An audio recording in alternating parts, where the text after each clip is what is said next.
Boa noite, pessoal. Nós estamos começando o nosso podcast de hoje.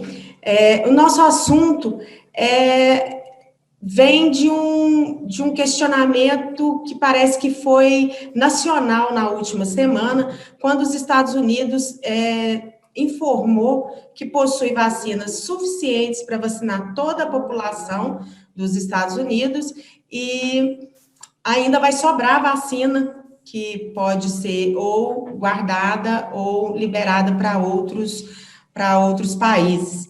Enquanto isso, a gente vive essa corrida da vacina aqui no Brasil, a gente não consegue um número significativo de vacinas e a gente não consegue nem vacinar, a gente não encontra um plano efetivo de vacinação. Para falar sobre esse assunto, hoje a gente vai conversar com o doutor Sérgio Lima. O doutor Sérgio Lima, ele é infectologista e é também chefe do controle de infecção hospitalar de 2 hospitais em Belo Horizonte, e também com o Fausto Ferreira, que é economista e assessor jurídico. Eu quero conversar com o doutor Sérgio, para ele explicar um pouquinho para a gente, se é que tem explicação. A gente está vivendo essa situação hoje. Olha, o que é preciso entender é que, primeiro, nós tivemos 3 ministros de saúde na pandemia. Então, os programas de combate à pandemia foram programas que foram interrompidos, foram desvitalizados, etc. Outro ponto é que, para vacinar, você precisa ter registro e certificação da Anvisa. Se você não tiver registro e certificação da Anvisa de vacinas, você não pode utilizá-las. Então, você não pode comprar. Nós somos um país pobre, nós não temos dinheiro. Os Estados Unidos tem acho que 30 milhões de vacinas da AstraZeneca em estoque, mas eles têm poder disso. E o presidente dos Estados Unidos já disse: eu não distribuo vacina para país nenhum antes de vacinar a população americana. Então, é preciso que a gente entenda que a gente tem um problema político, nós temos um problema de logística e, principalmente, nós temos um problema de poder econômico. Nós não temos condição de bancar uma vacina que não foi aprovada, que não foi ainda certificada pela... Hoje nós temos 2 vacinas em registro emergencial e uma vacina de registro definitivo, que é a Pfizer, que precisa de ultra-refrigeradores para 70 graus negativos. Onde que nós vamos botar isso? No Nordeste, no Norte de Minas, no Amazonas? Um negócio. Então, é complicado. Eu acho que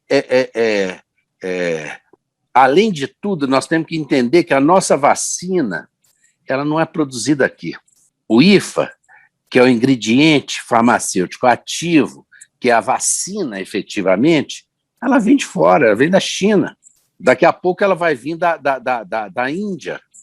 Então, elas fornecem para o mundo inteiro. Então, nós não temos condição de ter um fluxo de suplemento para vacinar. O Butantan e a Fiocruz, elas simplesmente envasam e fornecem a vacina.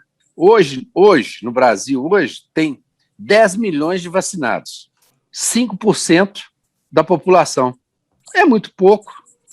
Agora, a nossa logística ela é perversa. O Brasil é um país continental, não tem condição de ser mais fácil, né?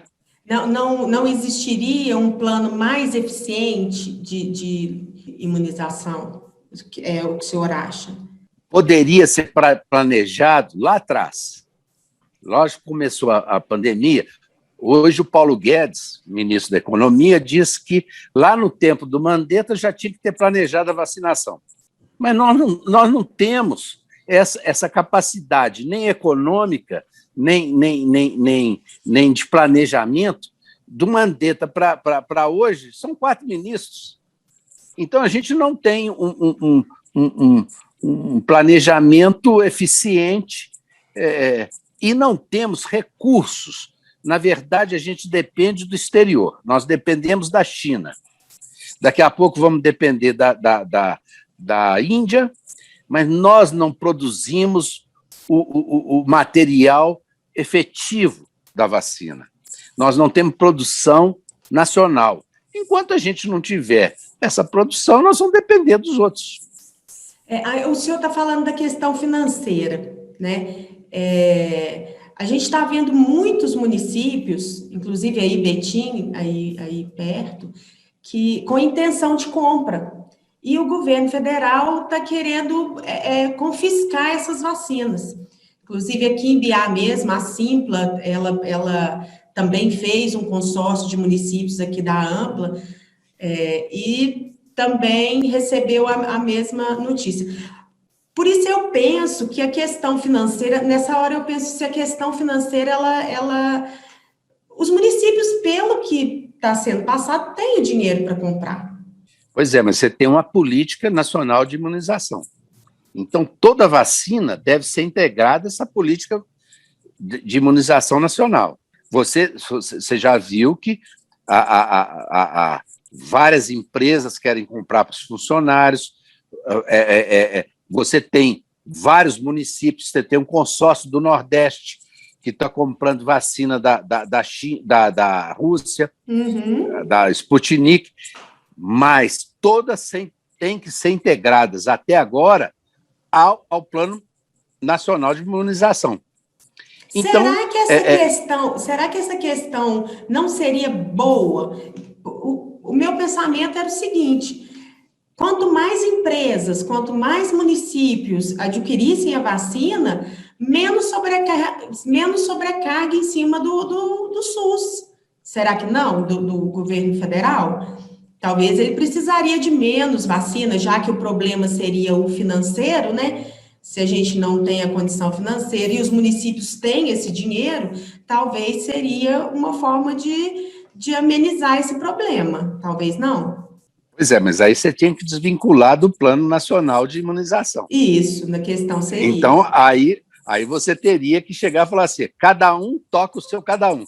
Então, os municípios que tiverem recursos financeiros para fazer, vão fazer a imunização da sua população. E os que não tiverem? Aí, no caso, o governo federal entraria. Pois é, mas e se não tiver vacina no governo federal? Então, você vai ter uma disparidade de recurso social. Um problema social. O senhor fala no caso de não conseguir a vacina em si, né? Não do recurso financeiro. Não, as pessoas não vão ter, quer dizer, umas vão ser privilegiadas, outras não vão ser. O que eu imagino que o governo faz é o seguinte: vamos dar para todo mundo. Vamos dar vacina para todo mundo. O senhor acha que é a melhor forma de ser feita? Eu acho a forma mais social. Mais justa. Mais justa. Né? Mais justa. Né? E aí você pega uma população de São Paulo, que é o estado mais rico do Brasil, ele vacinaria todo mundo com a Butantan. E aí ficaria um estado todo vacinado e o resto do país não vacinado. E a questão das intenções de compra? Porque, pelo também que eu entendi, a pouca quantidade que a gente recebeu de vacina foi por falta do pedido, da intenção de compra, né? Do governo ir atrás mesmo da vacina. Mas você não tinha aprovação das vacinas. Você ia comprar o quê? Você não tinha vacina aprovada. Mas elas já não estavam aprovadas no país delas? Não, mas a lei brasileira não permite isso. A Anvisa tem que aprovar. Agora, o Legislativo aprovou uma lei que, se tivesse aprovação de entidades externas, poderiam ter até 5 dias, 7 dias para aprovar aqui. Mas isso não passou. A gente precisa. Você tem regras muito claras para aprovar vacina, para aprovar qualquer remédio no Brasil. Então, aí nós temos hoje 3 vacinas, 2 em regime emergencial, que é a Coronavac e a AstraZeneca, e uma registro definitivo da Pfizer. A Sputnik, por exemplo, que já está sendo usada em vários países, é praticamente, assim, a gente sabe que ela vai ser aprovada. Não valeria. Mas ela não apresentou documentos suficientes para ser aprovada pela Anvisa. Não, sim, mas eu falo assim, já não valeria ir atrás para começar a mexer, para a hora que aprovar já está... Se você utilizasse o critério de aprovação de outros países, de outras agências respeitáveis, você poderia usar, mas a nossa lei não permite assim. Então, você tem que esperar que os documentos, as comprovações, ela não fez o estudo de terceira fase no Brasil. Então, quer dizer, a gente precisa também ter segurança para dar para a população. Então, cai numa questão legal, né? Uma questão legal. Você está vendo hoje que a vacina da AstraZeneca está condenada na Europa, que está dando problemas de tromboembolismo, etc. e tal. A Organização Mundial de Saúde está falando que não dá, mas as agências europeias já estão falando que dá. Então, você tem uma controvérsia. Essa é uma doença, Aretusa, que a gente tem que entender o seguinte: ninguém sabe nada. E todo mundo palpita muito. Você tem muito palpiteiro, muito sábio, muito cara inteligente, mas ninguém entende nada, a gente não sabe o que vai acontecer. Né? A gente sabe que as vacinas que são utilizadas hoje no Brasil, que são 2, elas têm efeitos basicamente alérgicos. Então, a gente não sabe quanto tempo elas vão imunizar, se vai imunizar, vai ter que fazer todo ano. Então, é muito complicado. É uma doença nova, sistêmica, não é uma doença pulmonar apenas, é uma doença grave, e a gente tem que esperar para aprender. Vamos aprendendo há pouco tempo. O senhor quer falar alguma coisa? Não, eu só quero... tá. Aí só olhando. Não, eu estou concordando com quase tudo que o doutor Sérgio falou. Eu acho que, principalmente no que ele acabou de dizer, no Brasil tem muito pouco tempo, mas uma das coisas que eu concordo plenamente é o problema econômico. O Brasil é um país de pouco poder aquisitivo, apesar de já ter dispendiado uma grande quantidade de dinheiro para os estados e municípios comprar, gastar com os hospitais, medicamentos, materiais para atender o pessoal que foram contaminados. Despendiu tanto que o governador de São Paulo, lá em São Paulo, acharam, acho que 8 ou 9 respiradores julgados no mar. Entendeu? Eu acho que o que está acontecendo tem muita conversa, muita desinformação, muitas pessoas mal intencionadas que vêm a este meio trazer informações trucadas.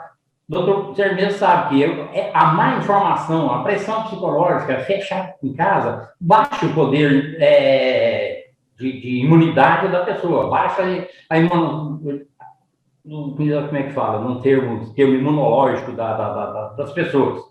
E isso facilita, é uma porta aberta para que o vírus comece a entrar e tomar conta do organismo da pessoa. Aqui em casa, por exemplo, eu fui orientado pelo médico, eu sou meu cardiologista, há 1 ano atrás, quando começou, logo no iníciozinho, ele me orientou e receitou para que eu tomasse ivermectina e vitamina D pura.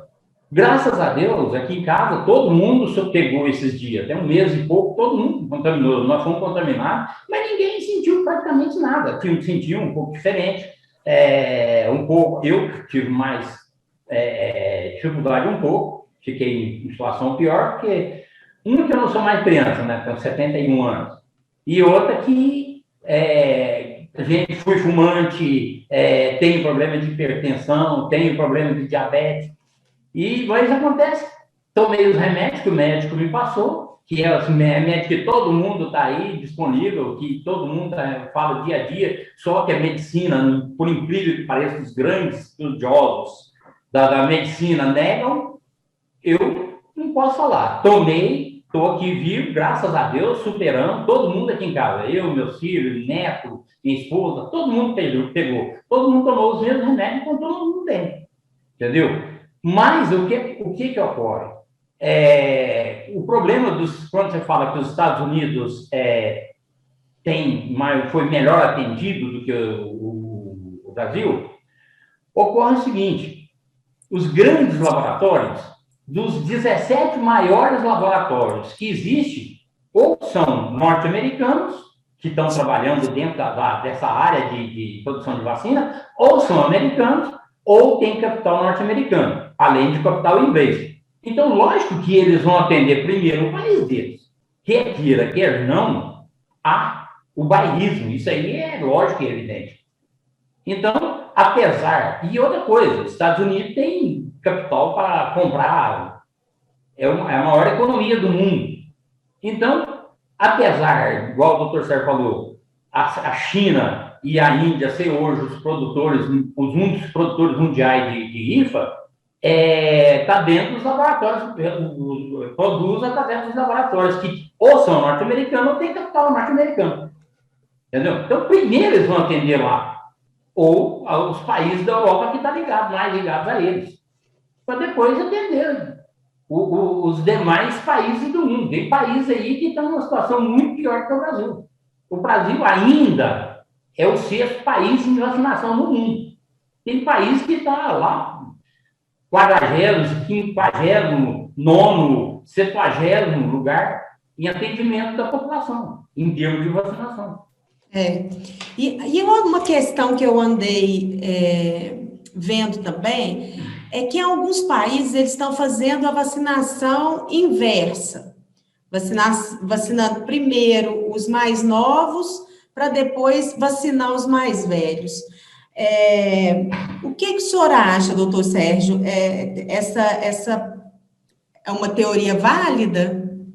Olha, hoje, com a aparência das variáveis, são 3 variáveis mais frequentes, que é a brasileira, do Amazonas, do estado da Grã-Bretanha e da África do Sul. Elas estão acometendo populações mais novas, que são populações que têm ficado mais tempo internadas, mais tempos no CTI, que demandam mais recursos, mas ainda a gente não tem uma estatística disso. Eu acho que a gente tem que continuar nessa carreira de as populações mais frágeis, as populações de riscos, da população de saúde e tal, e ver o que vai acontecer para frente. O que nós estamos vendo hoje é que a taxa, a faixa etária de doença caiu, já está entre 40, 60 anos, já não é mais aquela faixa de 80, 70, 80 anos. Mas vamos ver como é que vai andar. A doença é muito ágil, ela precisa ser estudada todo dia e mudar as estratégicas, tanto epidemiológicas, tanto de estratégicas de saúde, quanto de tratamento. E essa questão das variantes, me parece que a da África do Sul ela é mais resistente. As vacinas, elas são eficazes contra ela? E ela já chegou no Brasil? Outra dúvida. Elas já chegaram. O que a gente não sabe é quanto que essas vacinas vão proteger contra essas variáveis. O que parece que estão estudando é que a vacina da Coronavac, por ela ser de vírus inativado, ela poderia atuar contra essas 3 variáveis. As outras vacinas, que é a vacina da AstraZeneca, que é um vetor viral, e a da Pfizer, que é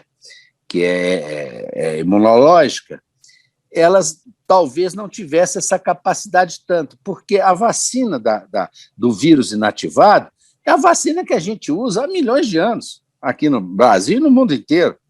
Então, ela atua muito contra o vírus. Agora, se vai ser efetiva, se não vai ser, só com o tempo a gente vai saber. Chalchin, quer acrescentar alguma coisa? Não, eu concordo com o que o doutor Sérgio. Acho que o doutor Sérgio está falando tudo que teria que ser dito. Eu acho que essa área de imunologia, eu não tenho muito conhecimento dela, mas a minha área é um pouco diferente. Mas então, eu acho o seguinte, que se houvesse um pouco melhor o aproveitamento do dinheiro que já foi despendido para prefeitura, estado, e acho que o erro começou desde quando o STF responsabilizou os estados e municípios o combate a esse vírus, que eu acho que, igual o doutor Sérgio falou, teria que partir do SUS, que é um órgão único, que é o responsável, que está ligado ao órgão que libera as vacinas no Brasil, e que estão lá junto, que a partir daí haveria um melhor acompanhamento e uma triagem melhor para as compras e não perderia tanto tempo ficar esperando.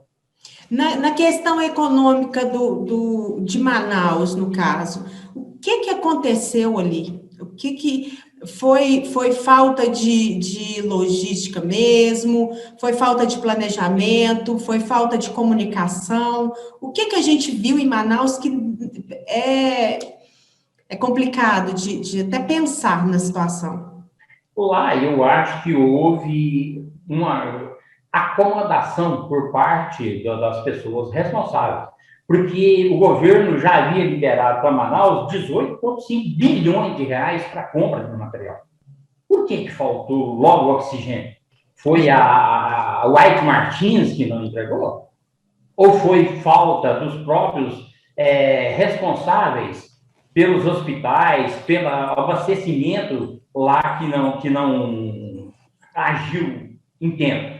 Você entendeu? Creio que não é possível gastar dentro de 12 meses em saúde, apesar do Brasil ter, dos últimos 40 anos, dos 34 anos, se eu não me engano, ele perdeu mais de 40 mil leitos hospitalares. Entendeu? Então, o senhor acha que não é questão financeira o que aconteceu em Manaus? Não, eu tenho certeza que não. Você entendeu? Apesar de que o governo federal tem que entrar, bancar, levar, despachar cilindros de oxigênio para lá na última hora, para atender uma necessidade que deveria ter. Quem está vivendo o momento sabe o que está acontecendo. Entendeu? Foi falta de organização. Houve um desleixo, uma falta de organização muito grande, uma falta de planejamento, né? Sem nem a organização, é falta de planejamento. É mesmo. Você entendeu? É isso mesmo. O senhor quer acrescentar alguma coisa? Não, só isso mesmo. Falar com o doutor Sérgio. Debater com o doutor Sérgio, bom, porque ele fala tudo que precisa, né? Ele tá com tudo na ponta da língua. E aí um ouvinte, ele é um espectador.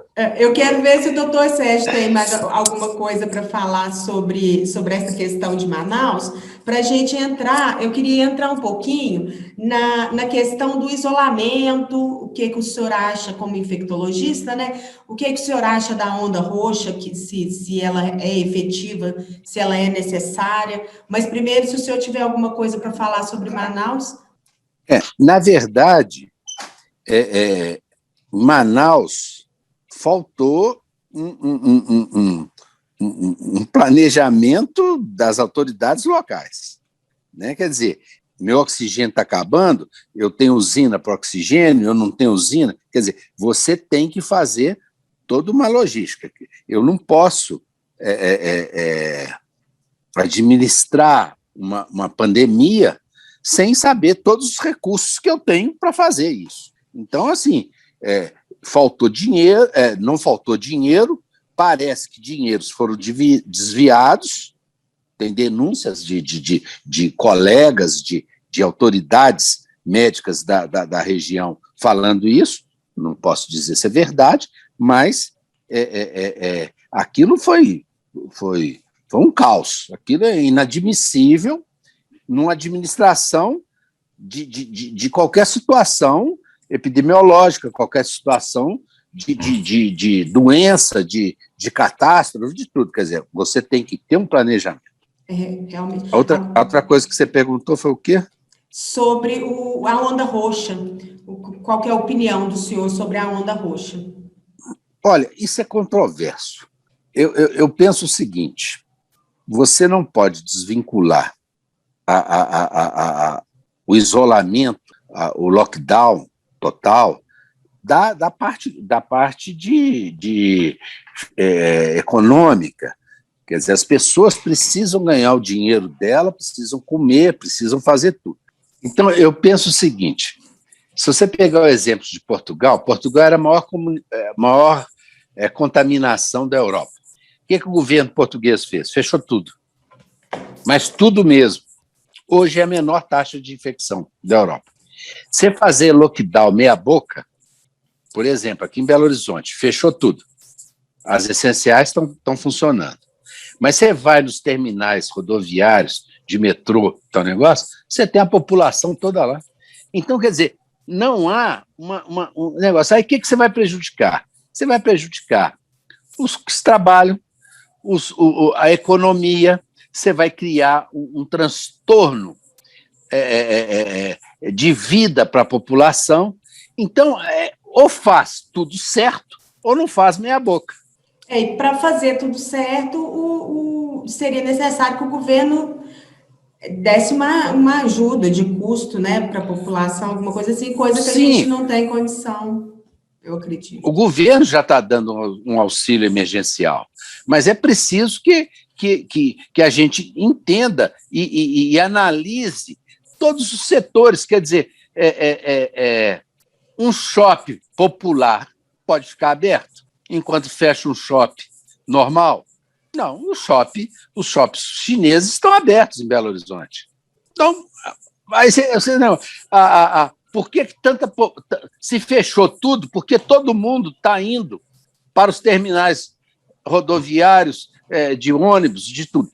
O que está funcionando, afinal de contas? Então, assim, a gente não tem uma noção realística do que está acontecendo.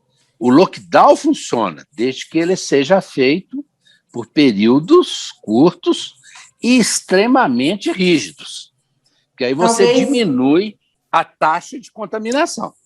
Talvez falta maturidade, educação mesmo, né, do povo em conseguir fazer isso, talvez. Falta educação, falta conhecimento, mas também tem sobrevivência. As pessoas precisam trabalhar, as pessoas precisam ganhar dinheiro, elas têm que botar comida em casa. Como é que você vai fazer lockdown numa favela?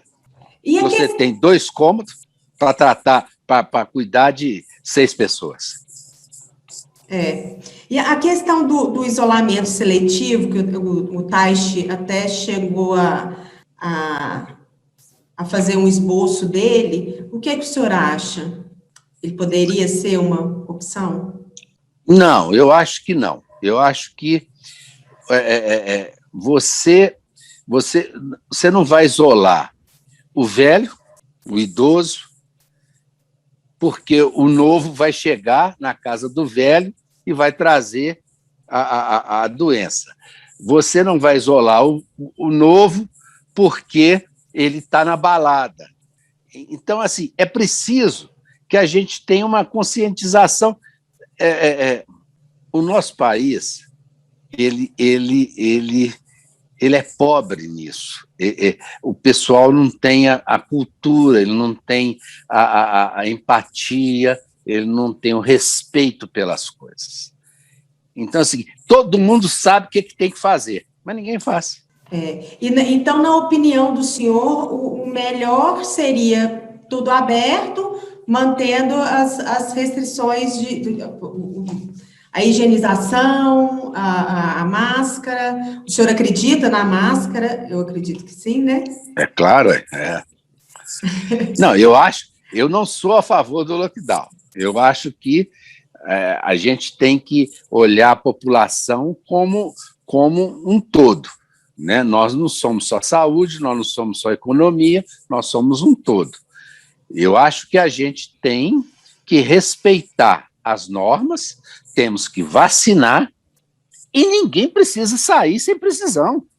Ainda mais agora, com esse surto novo, essas variáveis, para que você vai para a rua?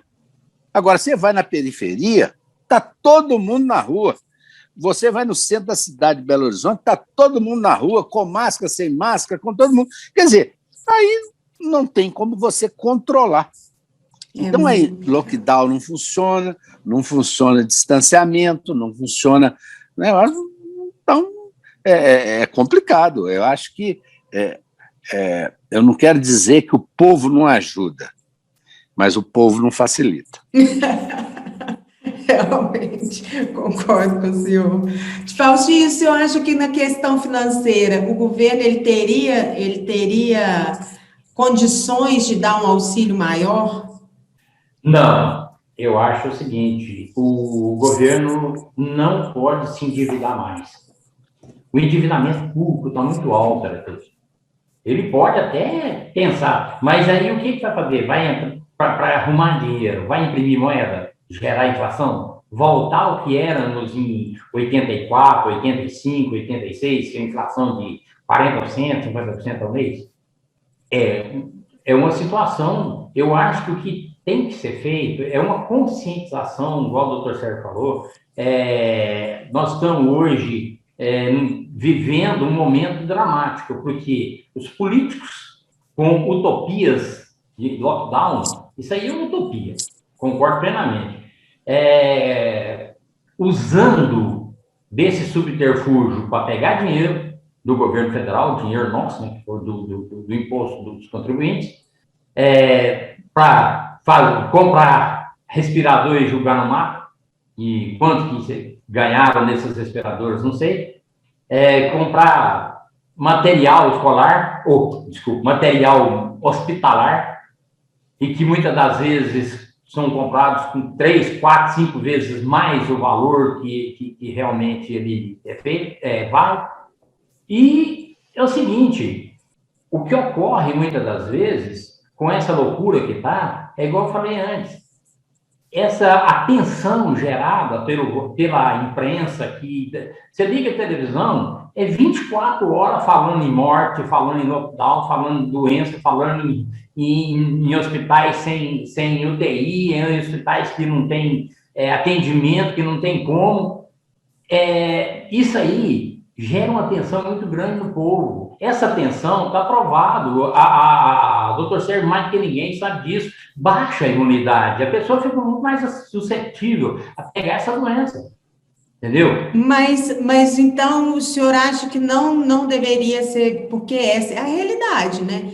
É o que a gente vive, é isso. A gente hoje, aqui, a nossa região hoje, aqui em Araxá, nós estamos com 100% de ocupação de leite de UTI. A gente não tem... Se a gente fingir que está tudo bem também, e não passar medo, digamos assim, no povo, e o povo achar que está tudo muito bem, o senhor não acha que pioraria a situação? Nós entramos parece aquele ditado que fala, se ficar, o bicho pega, se correr, o bicho pega, se ficar, o bicho come. Nós estamos nessa situação hoje. Aumentar, protelar essa ajuda financeira que o governo está dando ao povo, nós não temos mais como. Eu queria que o senhor explicasse assim para o pessoal que é bem leigo em questão de economia, que eu acho que é importante a gente entender. O senhor explicasse assim bem popularmente essa questão do endividamento do não poder fabricar o papel moeda, por como que isso vai, o que isso vai gerar no futuro? Vamos começar sendo o mais simples possível. Vamos supor na sua casa. Você tem uma renda e tem um gasto de acordo com o que você ganha. Entendeu? Essa renda sua vem de onde? No caso do Estado, do setor público, ela vem de tributos que o povo paga.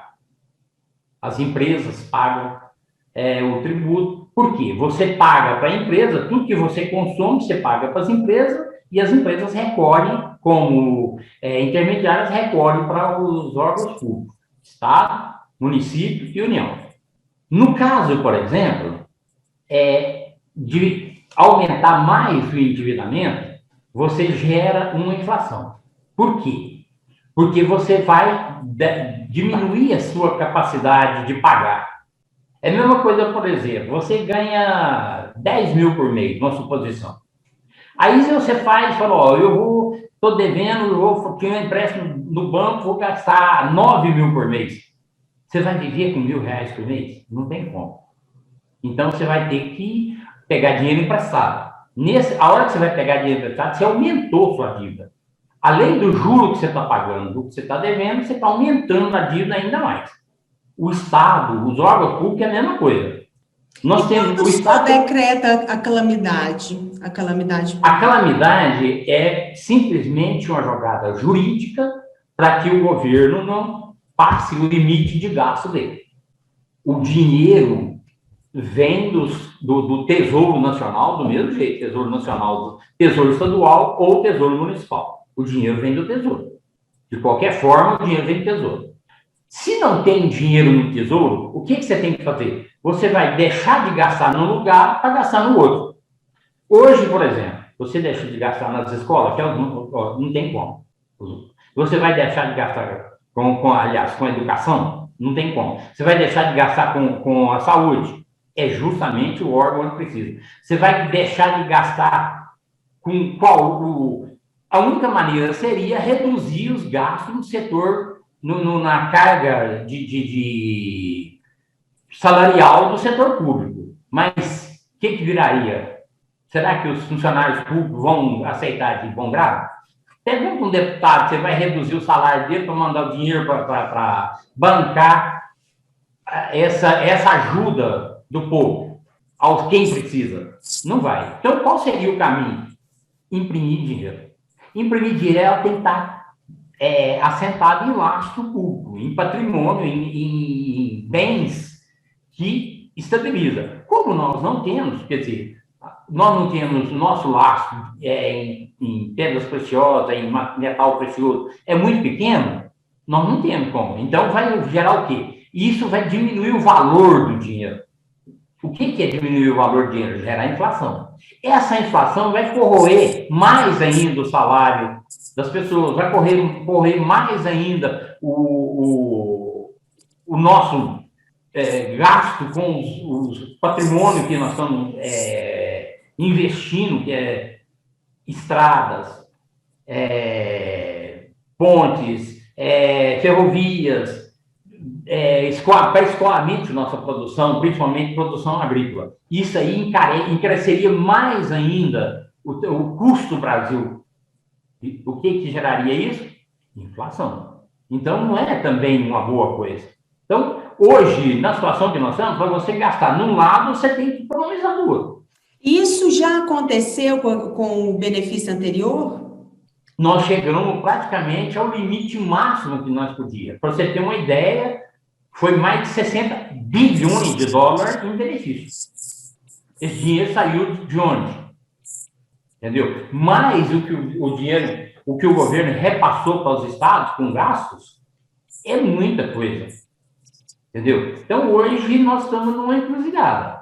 Nós temos que pensar muito bem naquilo, como fazer esses lockdown maluco que eu estou vendo por aí, que igual eu estou vendo lá já o Helder Barbalho proibindo os casais que são separados, um visitar o filho na casa do outro, entendeu?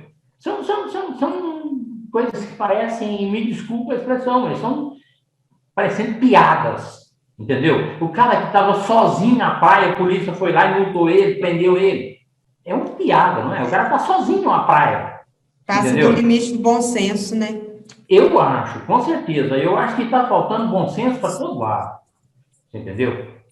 Uhum. Mas Pode falar.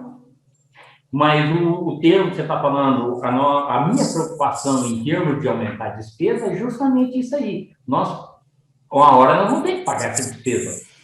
É igual você pegar dinheiro no banco para comprar um carro novo e bate o carro sem seguro, o que aconteceu? Ficou sem dinheiro, sem carro. Justamente. E você vai ter que pagar o carro, não vai? Assim é esse benefício que o governo está distribuindo para o povo. Vai ajudar o povo? Vai. Mas não adianta, você ajuda hoje e vai passar fome amanhã, porque as empresas que são a fonte de renda, a fonte de recursos, para a pessoa comprar o pão de cada dia em casa e gerar o tributo para o Estado sobreviver. Isso aí está sendo...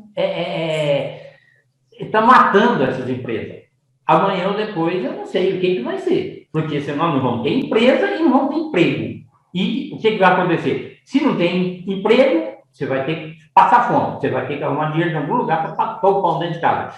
A empresa fechou, o Estado não vai arrecadar, porque o Estado não sei por que eles estão matando a galinha dos ovos de ouro do Estado. Eu trabalho dentro da Secretaria da Fazenda, trabalhei muitos anos na Secretaria e sei o que é uma arrecadação tributária e é uma sonegação fiscal, entendeu? Então, eu acho o seguinte, está havendo um erro muito grande, eu não sei o que os nossos políticos estão pensando.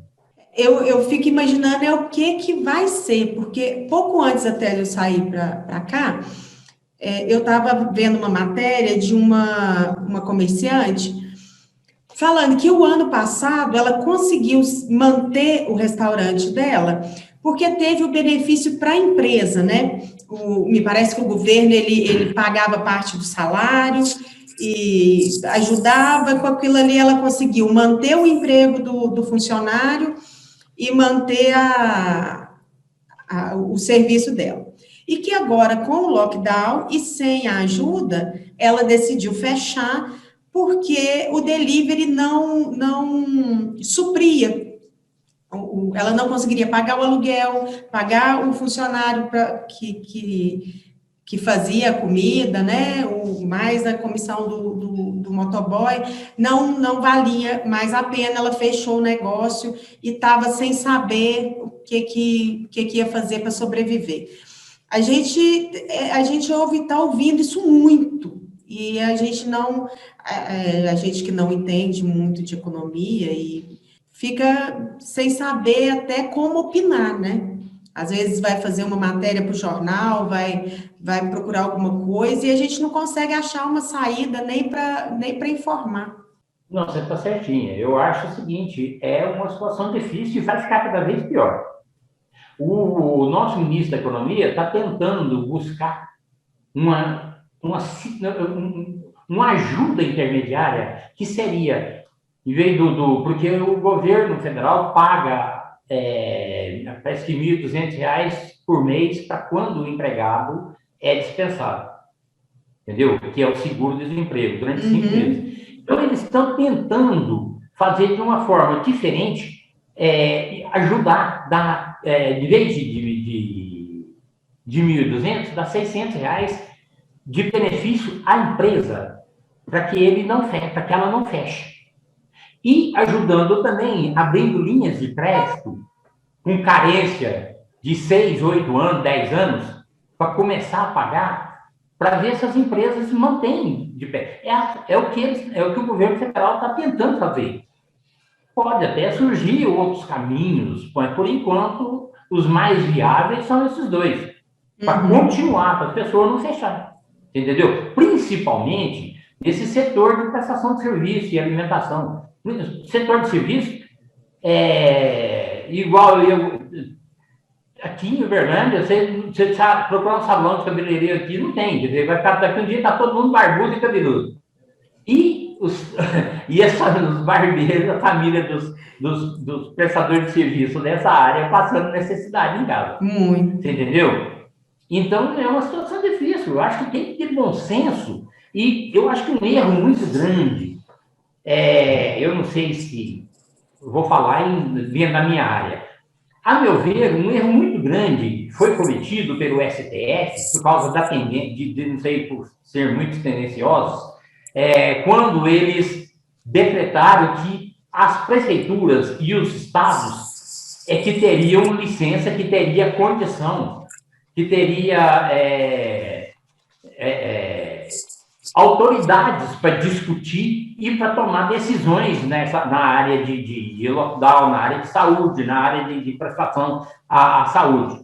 Eu acho que não poderia ser só isso. Eu acho que essa iniciativa, igual falei no início, teria que partir de um poder central, onde ele divide as responsabilidades. Porque hoje, igual eu estava falando, os estados, todo mundo recebeu dinheiro, bilhões, estados, sei quanto para um, sei quanto para outro, 15 bilhões para um, 60 bilhões para o outro, 70 bilhões para o outro. E cadê esse dinheiro? Cadê os hospitais de campanha que foram montados e todo mundo foi desativado e hoje não tem leito? Alegam que não tem leito para UTI, que não tem leito para o atendimento ao doente. Então, tem um trem errado aí. Alguma coisa está errada. Com certeza. E faltando fiscalização, né? Pelo jeito. Justamente, está faltando. Eu não sei. Quem primeiro deveria fiscalizar, partir, está desvirtuando tudo que é o nosso STF. Agora, para a gente encerrar, eu tenho mais duas questões aqui. Uma que é bastante polêmica. O Tio Faustinho até já tocou no assunto, mas eu queria ouvir a opinião do doutor Sérgio, que é a questão da medicação, a cloroquina e a ivermectina e a azitromicina, né? Que algumas pessoas são a favor, algumas pessoas são contra. Eu queria saber a opinião do senhor e, para encerrar, a gente falar sobre a questão das novas variantes, se elas são as verdadeiras responsáveis por esse caos que o nosso Brasil virou. Olha, eu sou partidário da terapia precoce. Já pratico há muito tempo, eu e minha equipe, a gente tem tratado e com absoluto sucesso. Eu tive até agora 3 pacientes que foram internados, não foram para o tubo e saíram bem. Então, eu acho um absurdo você fazer um diagnóstico de Covid e mandar o doente com dipirona para casa. Você tem hoje trabalhos robustos, cientificamente comprovados, de que você tem as fases da doença e tem remédios que atuam nas fases das doenças. Mas a questão do precoce... O precoce é isso, você tem uma fase... Não, o antes de adoecer. Porque tem algumas pessoas tomando como prevenção, né? Não, prevenção você usa de 2 formas. Ou você usa no pessoal de saúde, ou para quem teve contato com quem está doente. O resto vai tratar verme, não vai fazer prevenção. Você faz prevenção quando você tem situações específicas. O tratamento precoce, você usa nos primeiros 5 dias dos sintomas e depois você vai acompanhando as fases da doença. A fase da replicação do vírus, a fase da inflamação e a fase da complicação. Então, isso daí já está bem definido, isso não já tem trabalhos, negócio. Agora, politizou demais a hidroxicloroquina, politizou muito as coisas, então, e você tem uma ciência purista que quer que faça, numa pandemia, com 280 mil mortes, com quase 3 mil pessoas morrendo por dia, que você faça uma ciência, negócio. Você tem ciências baseadas em evidências, em observacionistas, Então, eu acho que a gente já tem vários embasamentos. Eu acredito que isso pode vir muito dessa questão que eu acabei de falar com o senhor agora. Muita gente confunde o tomar antes de pegar a doença com tomar depois de pegar a doença. Né? Eu acredito que isso é o que mais confunde. As drogas usadas não são drogas contra o Covid. São drogas que têm efeito antivirais. Já são drogas conhecidas há muitos anos. Drogas usadas há 40 anos. Então, assim, tem todo o embasamento. A outra parte que você perguntou, o que foi? Era sobre as variantes, se elas são as responsáveis pelo caos na saúde. A gente sabe que elas são mais infectantes, mas a gente não sabe se elas são mais agravantes. Ainda está muito cedo para a gente determinar isso. A gente vai, ao longo do tempo, vai saber disso. Né? O importante é ver se as vacinas vão atacar essas variantes, vão combater essas variantes. Eu pergunto porque foi muito rápido, né, doutor? Por mais que tenha o efeito de festa de fim de ano, que seja carnaval, por mais que tenha tudo isso, né? Mas essas variantes não estão em todo lugar. A gente não sabe para onde que elas estão andando. Né? Ela teve no Amazonas, será que está aqui em Minas? Araxá tem. A gente, pois é. A Britânia. Então, será que... Isso. Então, a gente não sabe ainda qual é o caminhar delas. Né? A gente tem que eu estou vendo aqui, 12.335 mortes por coronavírus no Brasil. 58.698 mil no mundo. É um troço complicado. Né? Então, a gente precisa entender o seguinte, é uma doença nova, é uma doença sistêmica, ela não é só pulmonar, ela é uma doença que a gente não sabe nada, todo mundo palpita demais, eu nunca vi tanto infectologista no Brasil, eu não sabia que tinha tanto, então, quer dizer, e todo mundo dá palpite, aí tem interesses de várias ordens, então tem vaidade, tem interesses comerciais, tem interesses, tudo negócio. A ivermectina custa R$6, sei lá, custa baratinho, né? O Indecivir custa $3.500. Então, assim, você tem uma variável de gama aí. Então, vamos rezar para que as coisas caminhem bem, que a população entenda que é preciso fazer as medidas preconizadas, que todo mundo já conhece, certo? E que o governo faça a parte dele. Minha bateria vai acabar. É o que a gente espera. Eu acho que a gente tem que especular menos e agir mais, né? Tomar as medidas de segurança, usar o álcool gel, lavar as mãos, tudo, usar a máscara direitinho, proteger todo mundo. E eu adorei o papo, eu acho que foi muito instrutivo, vai dar para o pessoal ficar bem informado, tanto na área da economia, quanto na área da epidemiologia. Eu acho que valeu bastante. Eu quero agradecer muito a presença do senhor. Quando eu falo senhor, eu não sei se vocês não sabem de qual senhor que eu estou falando. Do doutor Sérgio, muito mesmo, foi um prazer enorme, ser uma pessoa muito gentil. E para o de Faustinho, um beijão, morrendo de saudade. Agradeço imensamente o senhor ter vindo participar com a gente aqui, tá? Logo, logo a gente vai poder dar um abraço e um beijo. Gente, então vocês fiquem com Deus. Eu quero agradecer a todo mundo que assistiu a gente até agora.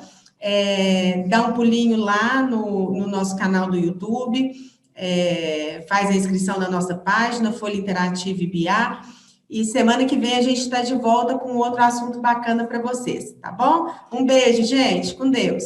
Gente, uma boa noite, um prazer. Beijo, beijo. Outro. Um beijo para vocês também. Fica com Deus.